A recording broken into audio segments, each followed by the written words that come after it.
సింగరేణి హాస్పిటల్లో మందుల కొరత వేధిస్తోంది. గత కొన్ని నెలలుగా హాస్పిటల్లో మందులు దొరకటం లేదు. మంచిర్యాల జిల్లా మందమర్రి, రామకృష్ణాపూర్, సింగరేణి ఏరియా హాస్పిటల్లో మందుల కొరత రోగులను వేధిస్తోంది. వైద్యులు నెల రోజులకు మందులు రాస్తే 10 రోజులకు మాత్రమే ఇస్తున్నారు. వేల కోట్ల టర్నోవర్తో నడుస్తున్న సింగరేణిలో ఇలాంటి దుస్థితి ఎన్నడూ రాలేదంటున్నారు ఏఐటీయూసీ నాయకులు. సింగరేణి యాజమాన్యం నిర్లక్ష్యాన్ని నిరసిస్తూ ఏఐటీయూసీ ఆధ్వర్యంలో ఆందోళన చేపట్టారు. సమస్యల్ని పరిష్కరించాలని హాస్పిటల్ సూపరింటెండెంట్ కు వినతి పత్రం అందజేశారు.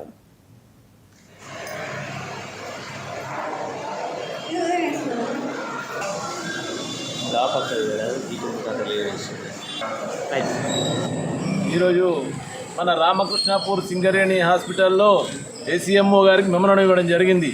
గత 2-3 నెలలుగా మందుల కొరత ఉంది. ఈ విషయాన్ని 2 నెలల క్రితమే జీఎం గారి దృష్టికి తీసుకెళ్ళడం జరిగింది.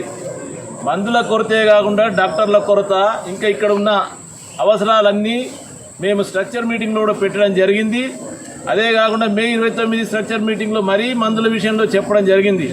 మరి అక్కడికి వచ్చిన డిప్యూటీ సీఎంఓ నాగేశ్వరరావు గారు అన్నీ ఉన్నాయండి, చేస్తామండి, చూస్తామండి అన్నారు. కానీ మేము ఆ రోజే చెప్పినాం, సార్ ఇంకొక 4 రోజులైతే మన సింగరేణి హాస్పిటల్లో పారాసిటమాల్ కూడా లేని పరిస్థితి వస్తున్నది, మీరేమో ఎల్పీ చేయమంటున్నారు, అక్కడ సరిపడా మందులు లేవు.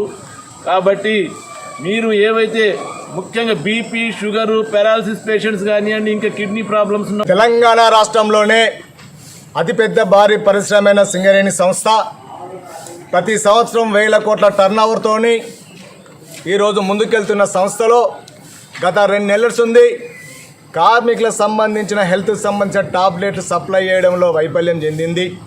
దీనిపై పలుమార్లు ఏఐటీసీ గుర్తింపు సంఘంగా మా సెంట్రల్ నాయకత్వం కూడా రిప్రజెంటేషన్ జరిగింది.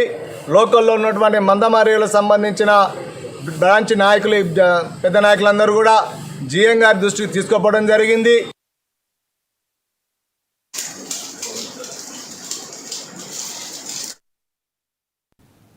నెల్లూరు జిల్లా ఉదయగిరిలో